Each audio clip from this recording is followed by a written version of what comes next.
Welcome, welcome! Today we are going to be taking a spoiler-filled look at The Turn of the Screw by Henry James. This is the only spoiler warning you're going to get. If you don't want in-depth looks at the plot, then what are you doing here? Get out of here. Go read the book, you goblin. Today I want to focus in on the thing that I think is the most important part of The Turn of the Screw, which is the ambiguity used throughout it. First, we should probably rewind a little bit, talk about some of these Gothic tropes. In 1764, The Castle of Otranto by Horace Walpole was published as the first Gothic horror novel. It introduces devices such as large, ominous buildings, castles, mansions, manors, and women fleeing the evil of men. In 1794, Anne Radcliffe wrote The Mysteries of Udolpho, which introduces the explained supernatural, technique which terrifying supernatural incidents all have logical explanations. She also stemmed a divide in the genre, claiming a difference between terror and horror Gothic literature. Terror is categorized by uncertainty and obscurity. It is the sense of anxiety or dread from the unknown or the yet to come. Radcliffe felt that terror, and not horror, was the path to the sublime, the ultimate goal shared by romantic poets and many Gothic writers. Radcliffe exemplified this ideal of terror in her own novels, which often featured young heroines in spooky castles, tortured by ominous sounds outside their windows and shadows just out of sight. It's pretty generally agreed that Radcliffe's denunciation of horror was in all likelihood a dig at her rival, Matthew Gregory Lewis, best known as the author of the most shocking and gory early Gothic horror novel,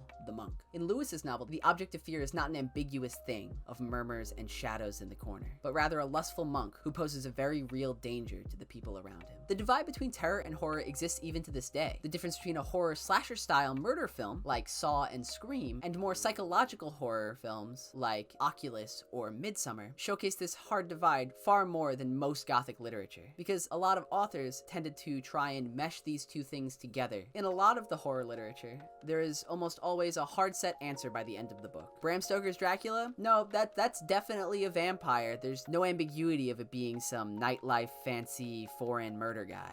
The monk is just completely being influenced by the devil to do all of these sinful actions. And Mr. Rochester was just weird, I guess. These stories aren't ambiguous. They provide pretty hard set facts through trustworthy narrators, multiple points of view, and other authorial tools that are used to build the trust of the reader. But Turn of the Screw introduces ambiguity right off the bat. It begins with someone else telling the governess's story, which was written down by the governess after the fact. Right there, you already have an uncertainty in whether or not this story is 100% true. You have the storyteller who's currently telling it, who could be changing words, changing ideas, changing points. You could have the governess who might not remember properly, who might purposefully misremember to make herself seem a bit better. And ultimately, you're never gonna know. More importantly than setting up this initial ambiguity, I think the prologue does a good job at setting up a familiar Gothic premise and then immediately shutting it down. You have a young woman who falls for a handsome rich man, and then some spooks happen and they're happily wed afterwards. These are the expectations. A happy ending with some bumps along the way, though after their initial meeting where the rich man gives her the job and sets up all of the specifics, it just straight up says she never saw him again. So it immediately subverts the expectations of someone who has read things like Jane Eyre or Northanger Abbey, because James wants the reader to know that this is not a Gothic romance, this is a Gothic horror story.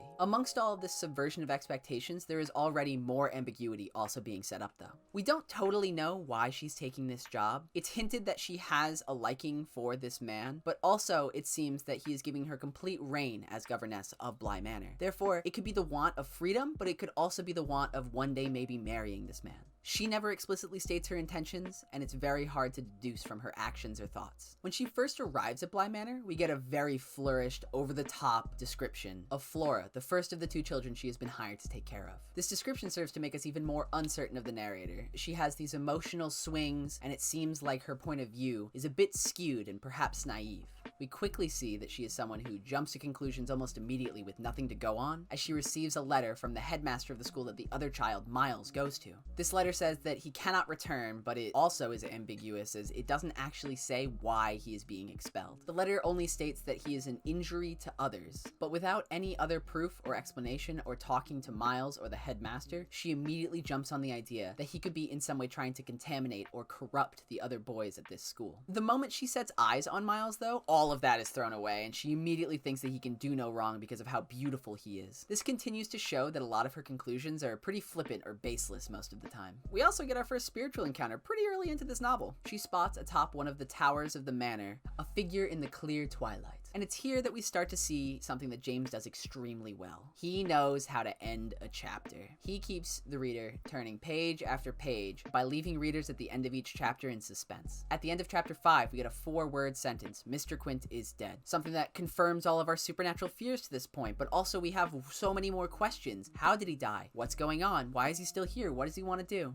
At the end of chapter 6, you have this buildup of knowing that there is a specter across the lake, and we play a bit of a cat and mouse game for a few sentences until the chapter ends with, I faced what I had to face. A lot of these chapters end with giving us information that's just setting up a need for so much more information, and it pushes you through this story. We see Mr. Quint one more time before it is revealed by Mrs. Gross that it is indeed the ghost of Mr. Quint. This confirmation is only through a description given by the governess, and after this second interaction, the governess immediately jumps to the conclusion that he must be here for Miles. But I mean, we saw the ghost as her, so it's fair as the reader to just be along for this ride. She saw the ghost, she never saw Mr. Quint before, she came up with this description, and then she got it confirmed by someone who had in fact seen Mr. Quint before he died. So it's only fair to assume there is in fact a specter haunting Bly Manor at this point. The next hint of uncertainty comes when Mrs. Jessel, the second ghost, appears. She appears across the lake from both Flora and the governess. The governess claims that Flora did in fact see her, but we never get actual confirmation from Flora that this happened. It is also the governess who claims that this is Miss Jessel. She has never seen Miss Jessel, and she doesn't even have a good, clear physical description of the ghost that she saw, but she immediately jumps to the conclusion that it's Miss Jessel, and Miss Gross just supports her in this. And she is also certain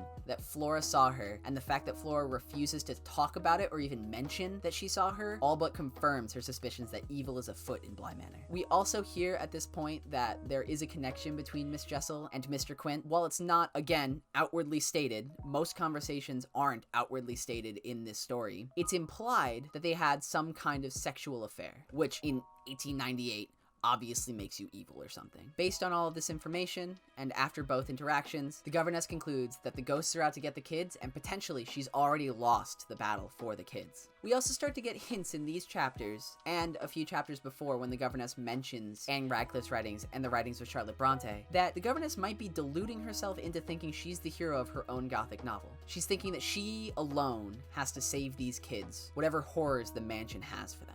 This belief is very similar to the delusion seen from the main character in Northanger Abbey, where there are very tenuous points where she believes she's also in a Gothic novel, but these points are rebuffed by the true facts of the world that she lives in. There is no rebuffing here. There's nothing pushing back against the governess's beliefs. Mrs. Gross, the only person she confides in, folds at any slight push against her, and us as readers only ever get to see through her eyes and her narration. After these first few ghost encounters, we start to see the children actually misbehave, countering what the governess has currently believed them to be. But the descriptions that we get of the interactions between the governess and the children are reason enough for them to be acting a little weird. This crazy woman dodging around conversation, trying to avoid the things that she's scared might be true. She's constantly keeping an eye on them, probably for more prolonged time. She's giving them hugs, and it's described that they just kind of let it happen, but they're not actually reciprocating. Finally, we get the meeting on the stairwell with Mr. Quint and Miss Jessel at the bottom. This scene right here is where I felt peak spook. James is able to paint a great tone of isolation here, while also having a very high tension stare off between the governess and Mr. Quint. And for him to just appear on the stairs to her had me prepared to run into some ghastly being on my own stairs when I realized just how thirsty I was at 1 a.m. when I was reading this.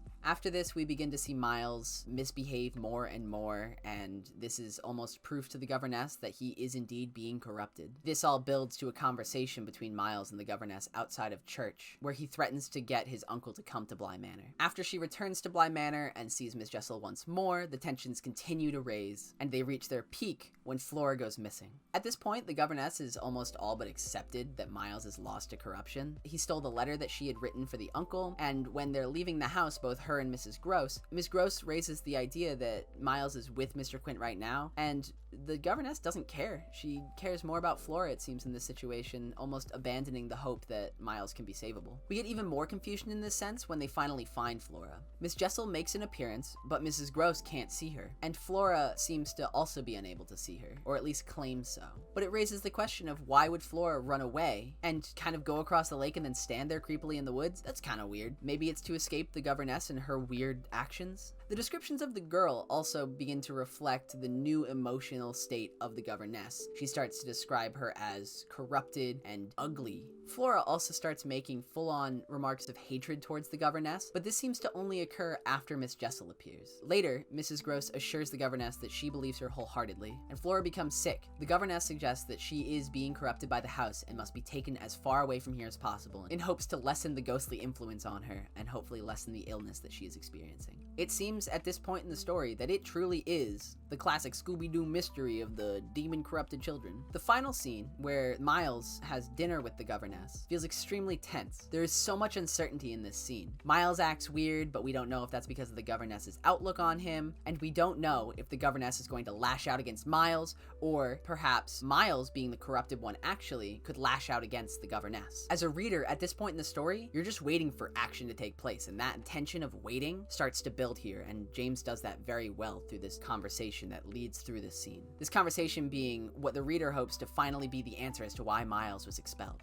That is until Mr. Quint appears, and then Miles shouts and says his name as if acknowledging that he's there, and the book just ends, and his little heart, dispossessed, had stopped. We don't get any answers to any of our questions. Why was he really expelled from school? Why was their uncle so laissez-faire about their upbringing? Was it because he didn't care, or was it because he had extra knowledge about what was going on in the house? Was the governess actually seeing ghosts, or was it just her own delusions getting the better of her? I don't think you can come down on either side of any of these questions with a hard set answer based on what's given to you by Henry James in this book. James goes to great lengths to keep you uncertain through the untrustworthiness of the narrator to the very vague and dodging dialogue that most of the inhabitants of Bly Manor employ. We can never be certain of anything that took place in Bly Manor, and honestly, that is the spookiest thing to me. So there it is, my first deep dive. I hope you liked it. I hope you found something interesting in here. Thank you so much for watching. But if you did like this, subscribe, hit the like button. If your friends like books and you think they'll like this, send it to them. Go down there into the comments and tell me what your favorite horror adaptation is from a book. I think Kubrick's The Shining is awesome, even though it is very different from the book, and I think those differences almost make that movie more enjoyable to me, as it's a different entity almost after you watch the movie and read the book. You're able to appreciate both of them to me. Thanks again.